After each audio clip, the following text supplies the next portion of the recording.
welcome back, everyone. Episode 11, Blueprint for Closes. With my co-host here, Rob Nixon. My name's Dominic Ciccarelli, and we're very happy to have Phil Guarnieri, CEO of Empire State Bank. Thank you for coming. Oh, my pleasure. My pleasure. Happy being here. Thank you. Talking, off camera, we were talking about what makes Empire State Bank a little bit different than other community banks, and I think that you defined it as you find yourself as a true community bank, which we're interested to learn more about during today's episode, and how banks and small businesses, especially in the game of real estate, need to have good working talents and working together. Why don't we start by just tell us a little bit about yourself, how you got into banking and your background? Sure. Thanks. Thank you. It's just a pleasure being here with both Absolutely. of you. Well, my career kind of started from the round floor as a part-time job in the stockroom of a bank while I was in high school. Is that right? So it really begins there. I always say I've had the fortune to grow up through a bank and be in very different areas of the bank and learn different segments from the branch side to lending sides. I have a financial background. I have a financial degree from Hunter College. And what that afforded in my career is to understand just about everything in banking. Okay? The only thing I always say that I don't understand is the IT part of it, and I just think they make that so complicated so you can keep spending more money. But other than that, I grew up in Brooklyn. Very happy that I did. You could probably hear the R's in my voice, and I'm very proud of them. I don't look to disguise them. I got educated through Hunter College with a finance degree. I spent some time getting various degrees in NYU in real estate and things like that. But really my experience comes from growing up through a banking organization, and was fortunate. I consider myself fortunate because I was able to do that. Back then, that you saw more of that. Today, everybody's got to be a specialist. So you get put in a cubicle, and that's what you learn. With that, spent a good number of years in a bank called Hamilton Federal in Brooklyn, New York. And not only did I learn the business more there, but I learned in banking about banking's going from a mutual, so pretty much owned by depositors, to becoming stock companies like most of our corporations in the company, and what that can do as far as creating value. So I lived through what that was a conversion. I learned a lot from that. And then from there, when that bank was acquired, I started to look out for what's my next opportunity. Now, certainly I wanted to work. I needed to support a family and make a mortgage payment. But there was also is how you could create other wealth for not only me, but other people that became investors in a bank. And that led me to a bank up in Westchester County called Yonkers Savings and Loan, which I describe as a sleepy small bank, about $100 million, going nowhere. Basically converted, so it became a stock company, but their stock was their stock was lower than when they converted. And back in those days, that just didn't exist. Wow. So I went in there as a chief credit officer, built assets for them to earn money. And then after about 6 years, that bank got sold. And that left me to, what am I going to do? Right. And basically coming out of a small bank, community bank, when you went to the large banks, the money center banks, they looked at you and said, well, what do you know? You came from a small bank. And then when I would go to other, what I say, the more mutual or sleepy banks, and I went there and I would sit across the table and tell them how to make money, they would look at me and say, wow, that's a great idea, Phil, but I don't want you here because my board's going to ask me what I've been doing for the last 30 years. Yeah. Right? So it became, kind of, I said I was like in this limbo, was like this dinosaur that was created. But from there, that's when the idea was to create a bank. And it was to create a bank that, for me and others, there were 19 organizers, and they basically put up the seed money that's spent in organizing it. If it does get organized and capitalized, your seed money becomes stock. If it doesn't, it was seed money that was not well used. Right. So in the case of Empire, we went through that. We were chartered in 2004. Originally, I was the president, okay, and there was a CEO. And that bank began. The mission of that bank and Empire, many banks say they're community banks. We are a community bank, but we approach it differently. We approach it that we want to become part of that community. We don't ask up front for the community to be part of us. And we do that through various things as far as getting engaged in charity organizations, being out in the marketplace, belonging to the chambers and the economic development things, and put our time and effort and our expertise. And this is not only done by us, it's done by our entire bank.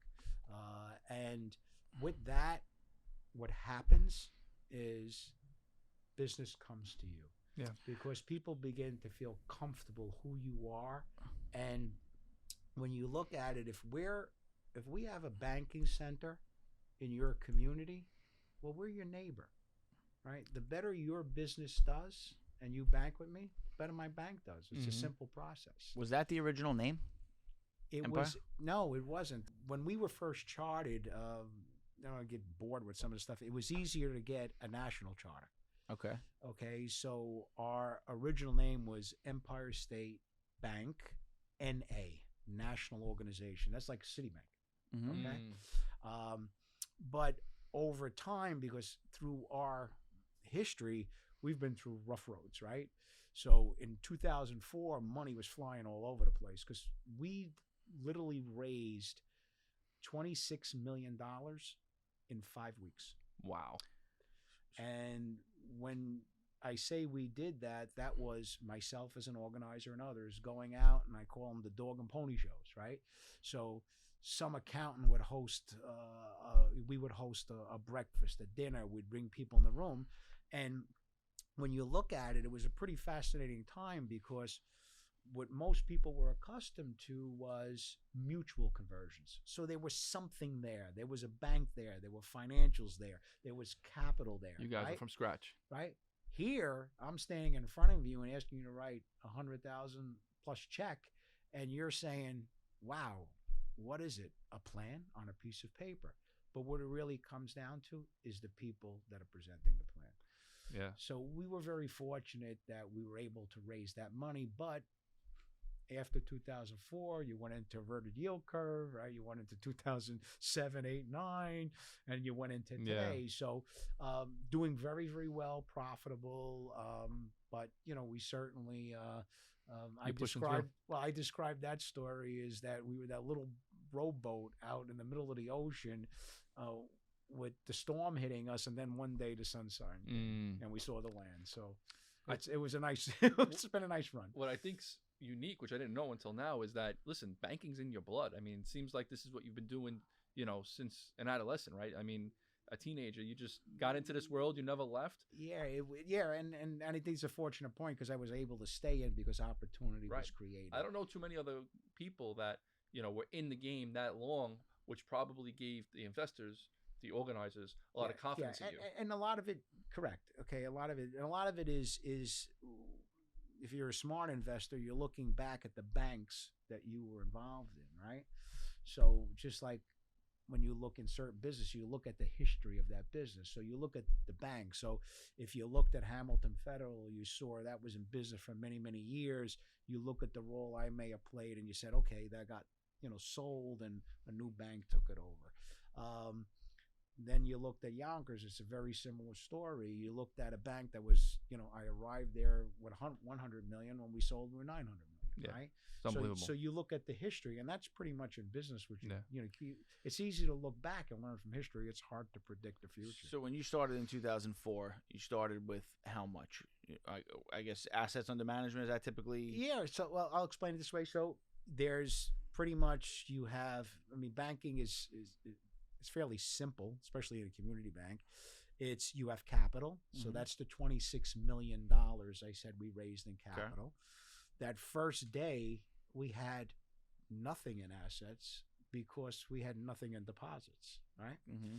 So deposits started coming in, right, as a new bank, which enabled you to go out and put it into assets, whether that be in loans or whether that be in buying securities or things like that. Banking is simple in the community space. When you get into major banks, it gets a little more complicated because they do, you know, a lot of different things. But banking is for every dollar in capital, you could leverage it conservatively 12 times. I can go out and get $12 in deposits. I can make $12 in loans. Right? That's banking. What I earn is the difference between the deposit and the loans on $12 for only having $1. Interesting. I couldn't agree more with you. Going back to, you know, giving to receive. You know, there's a cute little book out called The Go Giver. I talked to everybody about it, and you guys going into the community and, you know, providing assets, attending fundraisers, supporting nonprofit organizations.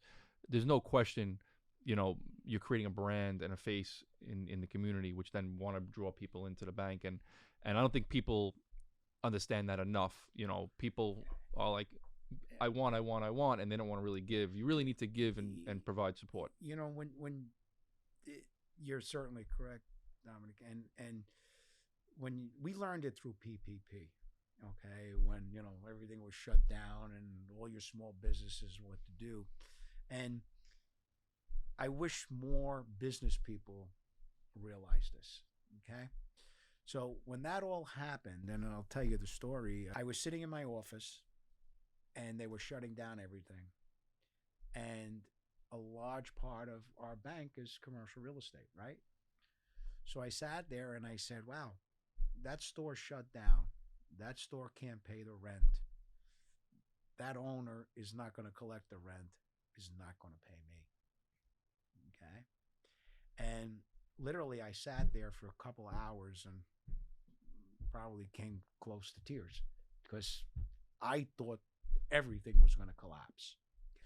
And what happened was we called in the team and I sat there with my management team and I said, look, we have a choice.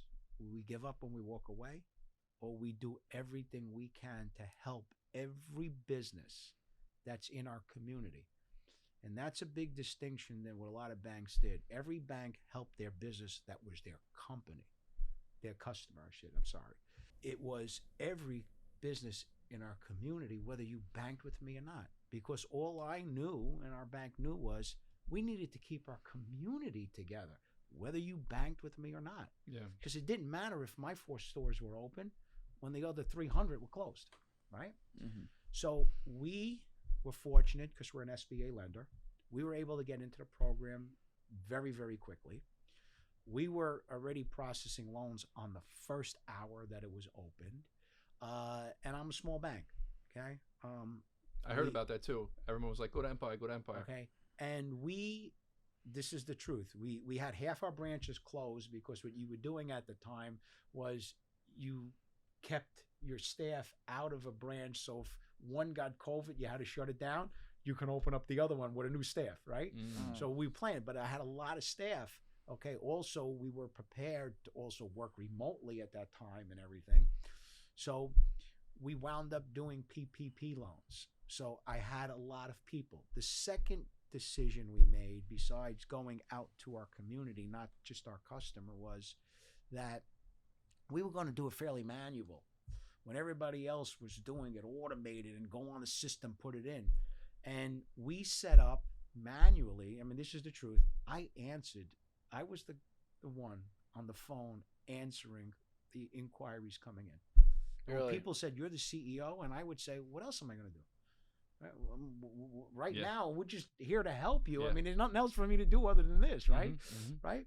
So those first 6 weeks, I was just calling clients. Is your family okay? Right, anything you need from me?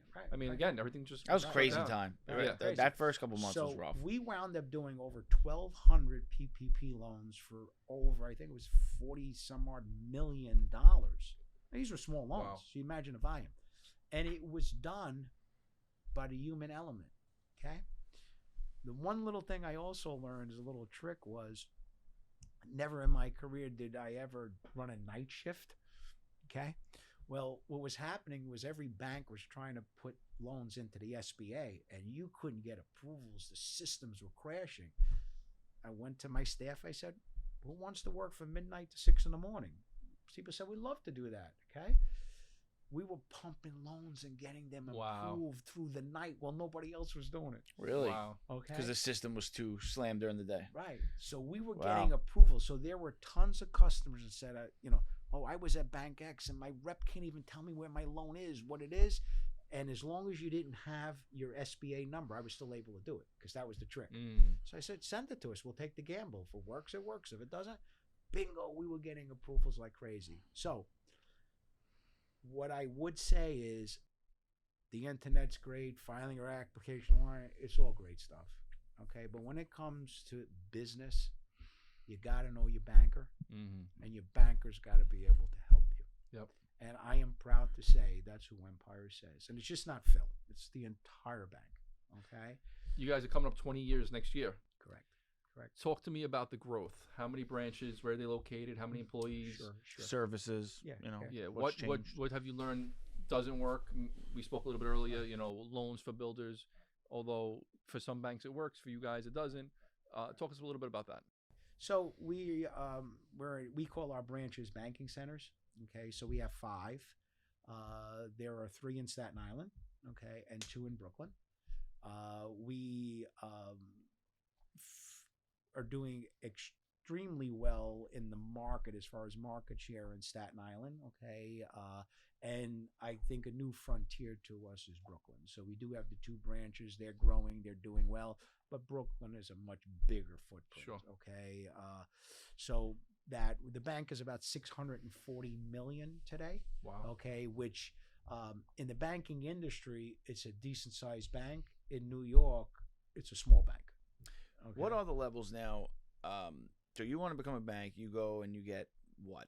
Because I know as you hit different levels, there's FDIC, and then there's, what is it, OA? Like once you hit a certain level, like whether it's 5 billion, 10 billion, is there a different... I'm not sure that I understand that, but let's see if I can answer it, get the answer for you. So number one, when you get chartered as a bank, you have to have a regulator. Okay. Okay. So if you get a national charter, okay, your regulator is the Office of the Controller of the Currency. Okay. If you get a state, it's the Department of Financial Services, right? But you have to have a national regulator. That national regulator could be the FDIC, Got it. or in our case, we're the Federal Reserve Bank. So we're a Fed member. So we get to be all the things directly to the Fed, where other banks have to go through a middleman to get to the Fed. It's just a matter of how you set up your institution. There's pluses and minuses to both. As a bank grows in assets, different regulatory requirements come in. That was my question. Okay. Yep. Okay. When you start reaching, I believe it's the 10 billion, different other regulatory things come in that require higher level of sophistication in controls and things of that nature. And then I think there's a much larger level where there's another layer. So when you have the CFCP, that's banks that are up in that, $50 billion range, and they now have them overseeing the other regulators on what you should be doing and not doing. Interesting. That's a lot of acronyms. So yeah. So it's but I say it this way: the respect for your regulators is something I also learned early in my career, and I have kind of. I come from Brooklyn, so I have these kind of little slang kind of things to everything. So I always say, all of us can buy a car, right, and put it in your driveway, but without a license, you can't drive it. Well, anybody could be a banker, but without a charter from a regulator, you're not a banker. So you have to have a respect for what they do, and you got to have a positive relationship with them, because at the end of the day, I don't get to play in the game unless I have them, right? Yeah. So when you have that respect, it develops a mutual respect, and you wind up I'll say, getting a better relationship, which I believe when they have that comfort with you, they're not as picayune when they come in and do their, their Audit regulatory yeah, exams and yeah. stuff like that. And Interesting. their regulatory exams are a necessary thing. I mean, it's just something that I think is good because it's protecting the public, right? And you've seen banks fail. So right? speaking of that, right? So I mean, it's obviously a common topic. Signature, the other banks that most recently. So, what are some of the without getting too deep into it? I mean, what are some of the things that happened there? And I'll just talk about Silicon Valley and Signature. They're a little similar, but there are differences here. So in Silicon Valley, that was a bank that their main course of business on the lending side was financing startups. And when you finance startups, what it also does is it brings you into the equity markets to raise capital for them. Okay, so tech companies, right? Tech companies, stuff like that. And also those tech companies kept their deposits, which any bank wants the business deposits from who they're lending to, in that bank. Okay. So that's how they did their funding, through the deposits. Okay. On their asset side, which I don't know how this was missed, is they had a large percentage of their money invested in mortgage-backed securities in the 2% and 3% interest rates, 30-year paper. Wow. I'm not criticizing anybody else, but everybody knew rates were going up at some point. So I don't know how you put your money in something for 30 years, okay? And it was a large percentage of it. So two things happened to them. One is, as remember I was saying before that business deposits are coming down, they started getting liquidity issues, right? Because as the deposits go out, you still got those loans, right? So the way you do it is you either try to get more deposits, right? Or you have to sell assets. They sold their assets at huge losses because they were underwater. Okay. So at the end of the day, then, because they were so intertwined in Wall Street, a phone call goes to Wall Street, get your money out of there. So the money came out. Now, I'll give you a little bit because I've been in this business a long time. Back in my day, way back, a run on a bank was you lined up, they let 10 in at a time, and you got your check. And that basically was a controlled run on the bank because you only allowed 10 people in the way you wanted. And really what was happening, they were managing the cash to become available, right? In this case, they just hit a button on a computer. $50 billion gone in seconds. Wow. That's the difference. So that's that. Signature Bank, little different story. Signature Bank got into the crypto market. Not that they were investing in crypto, but they had accounts of companies that were in crypto. Right. And when the crypto crash kind of happened, I forget what the exact number was, but I think they lost something like 20-something% of their deposits. Okay. So that now put them on this, kind of path. And they were a big bank. Very big. Now, here's another story. They also had a line of business in California. See, I knew Signature Bank from New York, right? Signature Bank was throughout the whole country. They had a whole West Coast operation. They had an operation very similar to Silicon Valley doing startups. Okay? So that happened. Now, this, I don't know the story. I don't know enough, but there's many bankers and people say that bank should have never been taken. Yeah. Okay. It should have been maybe assisted to survive, but that was done by the state. They closed them down. So the state just came in and closed them down, and then they backed the deposits, right? Yeah, because I had friends going to the bank saying I had more than 250,000. Wait, I'll get that. That's funny. So that was a Sunday, right, when that was happening. Yeah. I may not have the hours exactly correct, but I'm sitting there watching all this stuff. We had spent, if you recall, I think it was Friday, Silicon Valley went bad. So we had spent our time in the bank putting all our contingency plans in, right? Because nobody knew if we were going to have a run on all banks, right? And I'll tell you why we didn't, okay?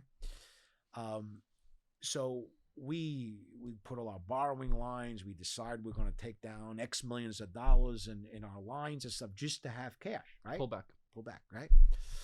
So thank God we never had to pull a penny down, because that first day nobody came to our bank. Okay, why? Silicon Valley and Signature Bank only had something like 12% of their deposits insured, because their deposits were all in business accounts, right? You only get 250 on the one tax ID number, right? Right. Consumer is different. You can get more. Okay, so most of the deposits are uninsured. So the panic. 87% of my deposits in Empire State Bank are FDIC insured. Okay, now why is that? We still have business deposits. Back in 08 and 09, we learned. We went out and joined a network. Today it's called Interfi. It's a network of 3,000 banks through the country. It's probably more today. Okay, and we had this ready way before, right, from 09. And if you give me $1 million deposit from your business, right, I keep $250 on my books. I put the other $750 out in 3 banks through a network. You wouldn't know the difference. You know where your money is. You see it, because I take it off my balance sheet, put it on another bank. You get the insurance. So all my relations, I shouldn't say all, the majority of my relationships were all insured. Spreading the wealth. We took That's pretty in interesting. we took in from Signature Bank, so we thought money was going to go out. In that first 2 weeks, we took in $25 million in deposits. Wow. All from that one bank. All from Signature, because I was fortunate, unfortunate for them. My branches were all the ones in Brooklyn, were all next door to them. Right, All next right. door to them. Wow. So it's what I say to any business person. Okay, all banks are great. Banks are stable. I want to sleep at night with your money. I want you to sleep at night with your money. So even though it costs us a little money to do that, I'd rather pay the money in the bank so that you and I can sleep knowing that your money is safe. I want to talk about security, because you hear a lot of these hacks. Vegas was hacked, all these MGM Bank. But before we talk about that, listen, clearly Empire State Bank made some decisions along the way to protect themselves and their customers. And this example you made with Signature collapsing and you guys not being touched is a sentiment to that. So what is it you guys do? What is your your comfort spot? What won't you touch? Yeah. So we're a full service bank, so we take business relationships and we take consumer. We are a commercial bank, so there's a primary focus on business, but every business owner is also a consumer, right? So what we do is we operate under a model, and we're happy, and our marketing department spent a lot of time on this. We've spent our career in being with business customers. So it's that personal touch. So we do that, what we call relationship managers. So all of our business customer gets assigned a relationship manager. You not only get to know that person very well, you get their cell phone, you call Sunday night with a problem, okay? But you're supported by a banking center. You get to know who those people are. We are launching, it's going to be out in days, concierge business banking. And for us, it's going to bring now what I'm going to say is more of a private banking model, okay? The entry fees is not like your major banks. And we made it as easy as possible. If your combined business balances, so if you have a few different corporations or businesses, whatever, is in your business checking is 250, you get into the concierge service. It's a combination of a back office team along with a relationship manager. So you need to do wires. You know who the person is. They pick up the phone. They process the wire for you. Okay. If you need a loan, bingo, you call right into concierge. Branches are great. Ours are great. Are great people, but it's hard to keep a consistency of a relationship in branches, right? So these are the models. I mean, this is a Signature Bank model, okay, that they were of that nature, okay? So we're real excited about it. We've put a number of our customers in. They're ecstatic. You get all sorts of benefits as far as on your business deposits, better rates. Okay, on your loans, better rates. Okay, than great. normal. Your margin is better on an adjustable loan, so you get so many free wires a month without paying for them. So it's a nice package of, I think, services and features that a business owner would want today, along with that personal service. You get to know who we are. You get our names. Some of me, I sit down with any customer. I don't care who you are, okay? Because you may not be big today, you're going to be big tomorrow. And I want to help you grow your business and get there. That's a great model. That's a great service. I love that. Especially because, especially business owners are so on the run. Like, going to the branch is not always the easiest thing, but picking up the phone and having somebody that you know is going to consistently deliver is so seriously valuable. We do this, okay? So, you have a situation in your business, right? But yet you got to get to the bank, okay? Well, I want you to stay in business to manage it, right? Whatever the issue is. You call a relationship manager, they drive and pick up your deposit. Wow. Because we are conditioned that we're here to help you. Right. Okay? And whether that deposit's $5 or $100,000, it don't matter. We have to be here to support what you have to do. And when you have a mentality and a culture that's built on that, that just comes through what you deliver a service. And that's a brilliant shift too, because you keep reading, you keep hearing about it. I imagine, and you could speak much better on this, but branch volume has got to be down in some way. People, everything's so on the phone now, on the computer. It's not like it used to be. You used to have to go to the bank. I do remote deposits. Yeah, 99% of the time. Right. So there's, I'm with you almost all for one, but one piece I want to do. Okay, so you're correct. Okay, through all the automation, all the technology, you're correct. We have all that. Okay, we have the phone. We put remote deposits, cash management. You could do everything, and that's the way it should be done. It's a lot more efficient. It's fine, but there's two things. One is sometimes you got a problem. Right? Try to get the internet to answer that problem, right? So you got to be able to know that you can call a concierge banker and say, hey, you know what? I processed my wire. There's just something, could you check it for me, right? Try to do that, getting to some automated system and get that answer within, because it's your wire and you got to know, right? I will say to you something that I think is missing. If you're doing a residential loan, that's becoming a commodity. It's a standard thing. I get it. Do it online. I do it. We do residential loans. You can go in and pump it all in line, and that's fine. But when you're a business, okay, what you're losing by exclusively being on the internet is the knowledge of your banker. Okay? Because you could sit down with me or one of our other bankers, and I can tell you from my career what worked in places, what didn't. I can give you, especially if you're forming a new business, not to say everything I say is right, but I can give you a perspective from a banker. You're not going to get that on the internet. It's a lot of times filling out those business loans. You don't even know what the answer is. Like, what should I do? You don't want to lie. Right. So, and there's a day that comes, okay, that you may run into a situation where, what would you rather do? Go on the internet and say I have a problem, or call Phil or Mary or Joe and say, hey, I got this problem. How can I work this out? Right.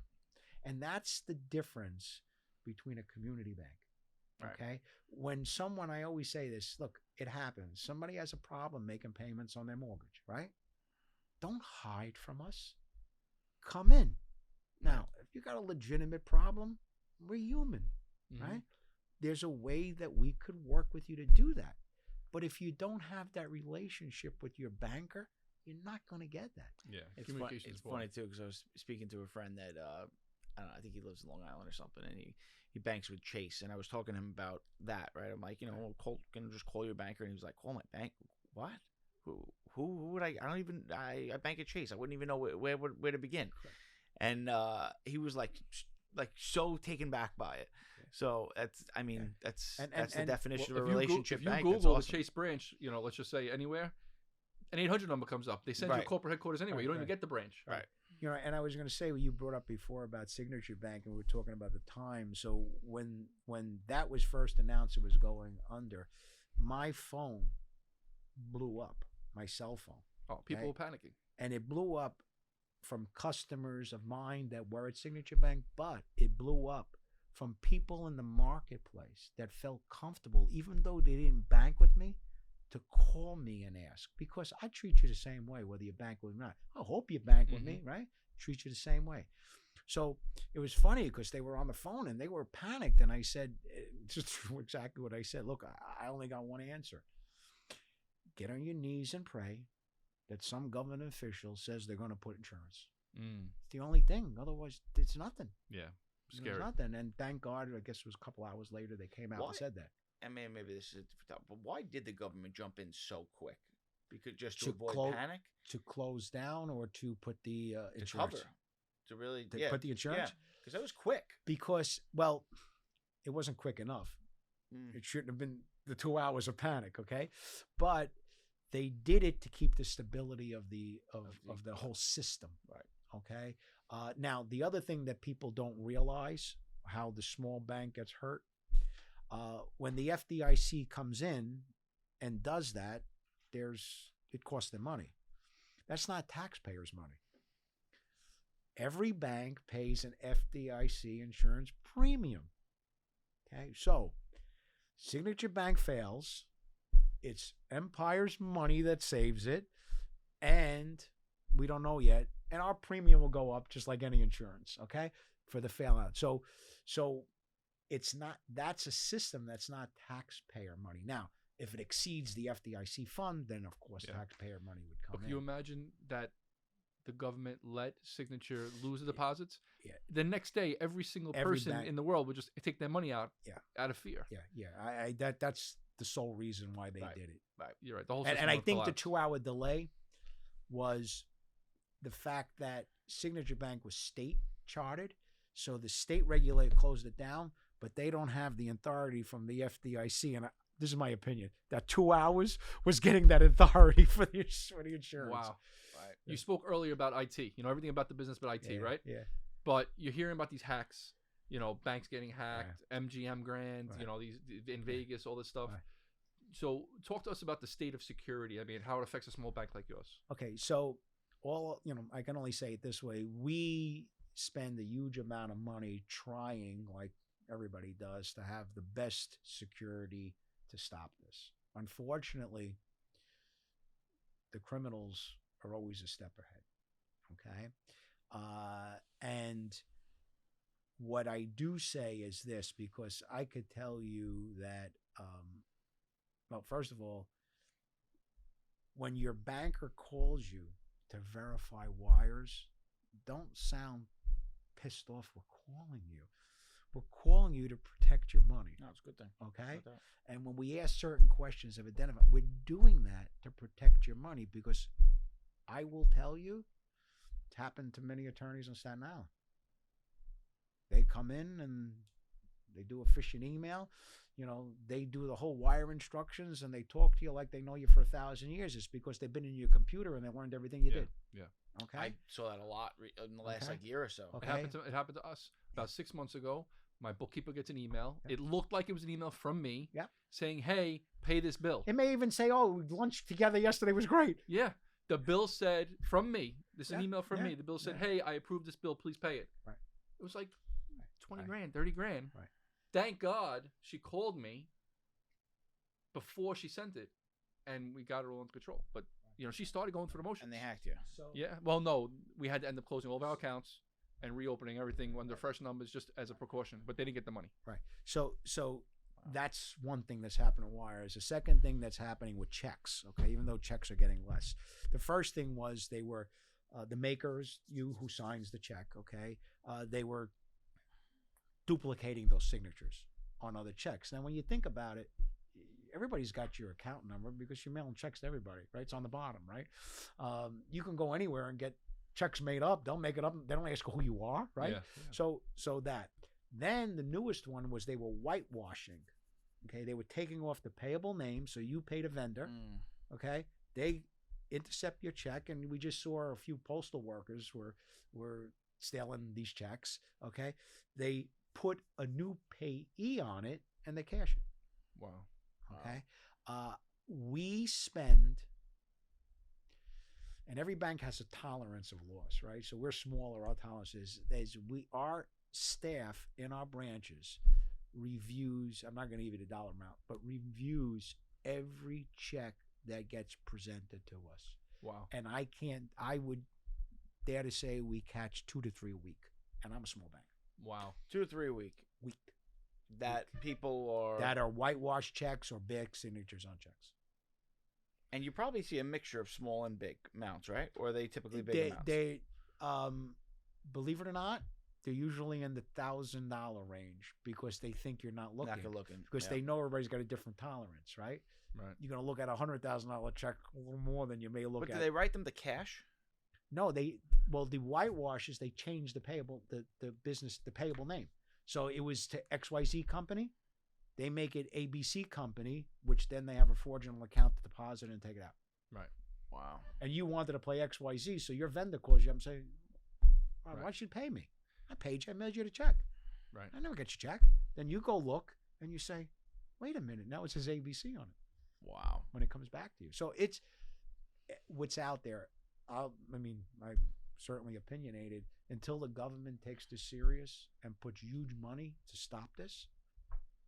Just the other day, okay, I got a phone call, okay, U.S. Postal Service telling me, okay, that they had a special offer for businesses, okay?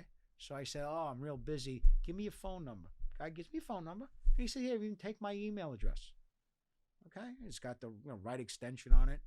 So I hang up the phone. I go right on the computer. I call him Mr. Google. I go to Mr. Google, and I put the phone number in. You know what comes up? From April 2021. Fraudulent USP number used in scams. Wow. So if that's out there, why doesn't anybody address that? Right, shut it down. Yeah, that's interesting. Right? So it's just... Like you have to imagine, like with the right support and maybe not even a crazy amount of money, like they could stop it. I mean, well, we don't want to get political, but this country knows how to spend money all over the place. Yeah. I don't know why. I mean, there were billions and billions of dollars being siphoned out of this economy into criminal hands. And that's got to be. I'm not an IT guy, but that's got to be. You can create an algorithm to find every number that's been marked as spam. If you can operate without slitting you with a laser beam and you could send people to live out of space, I think you could be. I think we should have the know-how how to stop this. I always thought that you guys had like a universal hacking, virus, whatever thing, and the government kind of supported it. No. You guys are out on your own, fending for yourself. Each bank is on their own. Wow. So you're correct. Sink or swim. Right. Is on your own based on what you can invest in it, okay, with no really regulation. The regulators come in, make sure you got these policies, make sure this, make sure you got this software, make sure that, but there's no... Nothing really said, comprehensive that wow. says, hey, we learn from the industry what are the new scams, what are new this, that, but there's no central force that says, we have regulators for everything in this country. Everything is, look at it, like, this is huge. Yeah. Wow. And unfortunately, who's being hurt a lot is your senior citizen. Because they fall for that. Oh, stuff. Yes, I've seen that. My grandma fell for that. Yeah, they fall for this. They call, and it was so good, and it was something with a computer, and they got it. Yeah. So they fall for it. So I got to get your grandson's in jail. You got to send this money. They panic. They send the money. Okay. So now we're in a crazy time, right? I mean, the economy is in a place that we haven't been in quite some time. No one really knows what to make of it. Loan programs. What are you seeing? Anything new and cool that's worth talking about? Rates. What do you? What are rates like right now? I mean, all right. So I'll talk about commercial real estate just to zero because it all could be different. Commercial real estate. Well, what you have is an overall problem that we talked about before is banks don't have the liquidity to lend, right? Because if you make a loan, you need to get the cash, and the way rates are. That in order for you to borrow the cash, because you're not getting it in deposits, you're just maintaining deposits, right? You're paying these kind of crazy rates, right, in borrowing and stuff. And you got to watch that you're not mismatched. So if I'm making you a 5-year adjustable commercial mortgage, okay, if I go out and borrow short term, it's going to cost me 5.5% for 7 months. Okay, Yeah. so you're all mismatched. So I believe you see many banks pulling back on their lending. Okay, how do you pull back? Some completely come out of the market. Some get a lot more tighter in underwriting, Right. or lower loan to values, so you remove transactions, and that's kind of the climate you're in with lending. Regulators, and I believe rightfully so, because what we have not seen yet, and I hope we don't see, is we haven't seen in the real estate market deterioration in credit yet. You're seeing it in the credit card. You're seeing it in the automobile paper. You're seeing it in construction lending. Delinquencies are going up, and that's kind of what you said off before. Okay, that you bought something and it cost you so much to build it, and now you can't get. Yeah, your construction costs went up so high from COVID. Yeah. So you see that happening. So there's a big concern about the commercial real estate market. Now, we as a bank, okay, we've been through a couple of hard waves here, but my overall loan portfolio loan to value is 52%. Wow. Really? Okay. Wow. So what does that mean? That means before you walk away from your property, you're finding a way to make your payment or to work with me, right? Mm-hmm. So even during COVID, I had no delinquencies, okay? In addition, because I'm a smaller bank, I think I have 2 loans in Manhattan, but they're mixed-use properties, but I don't have no office building in Manhattan. That market is dying. I just read an article about how the percentage was startling of all the CMBS non-recourse office buildings. Right. Owners are just walking away. Yeah. It was like 70% or something like that of loans coming due in the next 18 months. And it was wild. We've never gotten in, and also loan size, into strip malls with anchor tenants, right? So what is my portfolio? It's the mom and pop mixed use properties. That's or I do a lot of 2, 3, 4 family home investors. Okay. So when you look at that, if I got a 4-family home, I could pretty much tell you the renters in there, good shot they will either work for some city agency, or they're a nurse, or they're this. Yeah. They're working. Yeah. They're working. One thing that frustrates me is, when I'm shopping for a commercial note, we're shopping through several different banks. Right. So, I might be dealing with 10 different banks at one time, and every bank that gives me a mortgage wants me to have a personal, a checking account there through the business. Right. And not only bank the building through there, Right. but then maybe keep some money in there. So if they make me you have to keep a minimum of $30,000 based on what I learned today. Right. They're actually investing with that 30. They can get 320,000, right? Because it's 12 times the amount. No, it's 12 times off of the capital. Okay. So if they make me put 30,000 in account just to keep it there, because they need that for the funding. Right. Okay, they need that for the funding. It's the capital is the leverage. I understand. Okay? And that's why banks are unique. And why is that? FDIC insurance. Right? Now it makes sense. Because how easy it would be for me to just bank at one bank and pay my 10 mortgages, and I can have one universal system. Now every day I'm dealing with 10 banks. Banks will vary. Look, we do it, and think we've done business that way together. Is we want all your deposits, but if we're going to lend on your building, we want that operating account. We want those rents to come into us. Right? Now it makes sense. Okay, because for that period of time, I'm getting to use your money, right? And that money don't cost me anything, right? So the more of that money I have, the less those CDs that I'm offering are killing me, right? Right. So rightfully so. So, but you just, I'm sorry. Yeah. But one thing I say, I'm a small bank, right? I think, depending on the size of your business, I think you should have a relationship with a small bank and a big bank, because I may not be able to help your borrowing needs, right? Because the loan's too big, right? Or some unique property. So you need to have that personal relationship with that big bank banker, but the small banker can go in and create things right away, make things happen. You could call Phil, I think I need to close a 1031 right in 30 days. Okay. we can make that happen. The big bank's not going to Yeah. make that happen. As a rule of thumb, I do all my business banking through community banks and my Mhm. personal banking through like a Chase. Right. And I have both sides in case something like that comes up. You want to ask something? I Is wanted there to. two questions only because this has been a topic that's come up now like on 3 episodes. One, cannabis dispensaries. You're hearing so much about it. I've had now on me on the real estate side, on the brokerage side, I've had countless, whether they be state licenses or people getting licenses that want to lease space for cannabis. Is that something that's not permitted in your loan documents? Because we're finding that in most cases it's not. Yeah. So currently it's not. I will say it's talk within our institution. Okay. On the other side, those companies are having trouble finding banks where they can put their deposits through. Yeah. We will not take those deposits. Okay.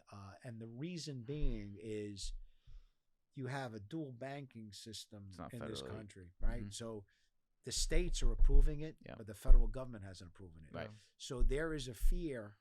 There is a fear, and the federal regulators have said this to create the fear that if you're taking cannabis deposits, they have the ability to pull your FDIC insurance. Right. You pull the FDIC insurance, you're not a bank anymore. Mm-hmm. Okay, so that's why now you will find there are a handful of banks that do it. It's not for what we're going to get out of it. It's not worth us taking that risk for our institution. But I have also heard, because it's come to our attention by attorneys and stuff, that Phil, you should start considering this. Because it might be going Schedule 3 and it might change on a federal level, but it makes sense. There's a lot of risk. I think now. there's a lot of risk and uncertainty of Sure. where the future brings it. If the federal government ever decides to put their handprint on it, I think it changes very quickly.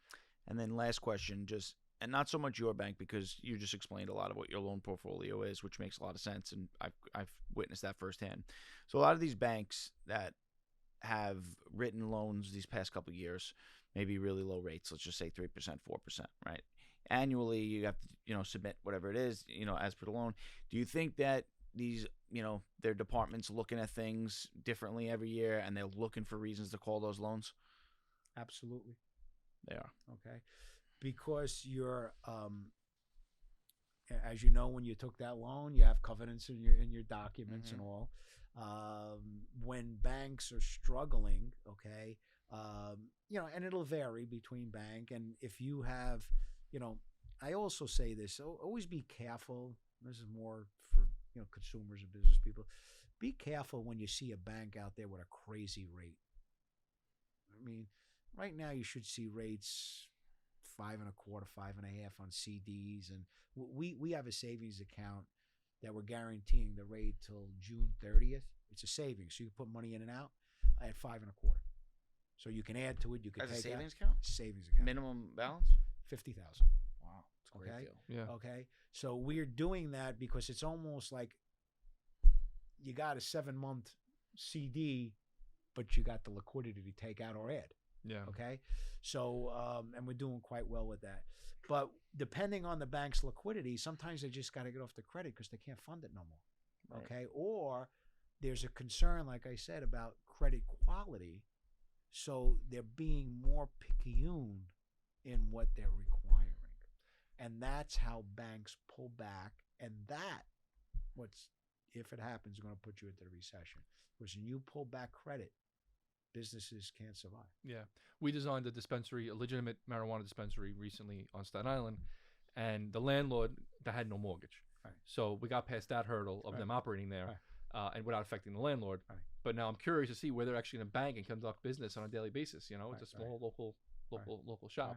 Right. Similar to the marijuana business, Airbnb has come up. Right. I'm sure there's covenants as well in some of your loan documents about if you're. Yeah, we really don't. Yeah. We don't come across them, Right. that much. But yes, it would be. But if someone that does an Airbnb and you would call in a note, that's something serious enough to call in a note. Right. Wow. Right. Last question, then we're going to let you go. I know we're going a little long here. Okay. A ton. I'm I learned enjoying a ton. it. I'm enjoying Yeah. it. So listen, your whole life has been dedicated to the banking world. Yeah. You've seen technology evolve. You've seen markets up and down. I'm sure you have a wild, interesting, funny story that maybe you could share with us. Tell us something interesting that has happened in your career that's over memorable. my career, I have a number of them, but I think this would be one of the top ones. way back in my career, it was a different bank. I was, well, I should say a different bank. It was this bank when it was first formed, Empire. We were a small bank and stuff, and at that time I had a chief credit officer. I mean, the guy was like 7 feet 10 inches. He was huge. Okay, and I had a loan officer, nice gal that had worked for me for a number of years and another at Yonkers for no years, and she was always professional dressed and everything. Okay, and I get a call in one day, and it's from a local business that they are wanting us to take a look for a loan on a golf course. Okay, so I tell my chief credit officer, could you take so and so with you and go take a look at the property? Okay, I'm not paying attention when they make the appointment, whatever. So I'll give you the end of the story. So all of a sudden, the loan officer comes in, barges into my office. She said, I'm quitting. And I look at her, and she's full of mud up to her knees. And this is someone you have a relationship with in the banking world for years. And I'm telling you, she was always very well dressed. And I mean, her shoes, were full of mud, so full of mud. And I go, what the hell happened? I'm not going to say it because we're on air, the language, but she basically said that so-and-so, it was raining. He went up the golf course that was under construction, and the car slid into a ditch. Oh, my God. Okay? So when she got out of the car, she's in mud. So I said to her, okay, I'll pay for everything. Go home, whatever it costs, just whatever it is, I'll take care of it. Just relax. So I said, where is he in the car? She said, well, they had to get a tractor to pull the car out. Unbelievable. She said, and he's going to be coming in. I'm not going to descriptor. Okay, he's going to be coming in.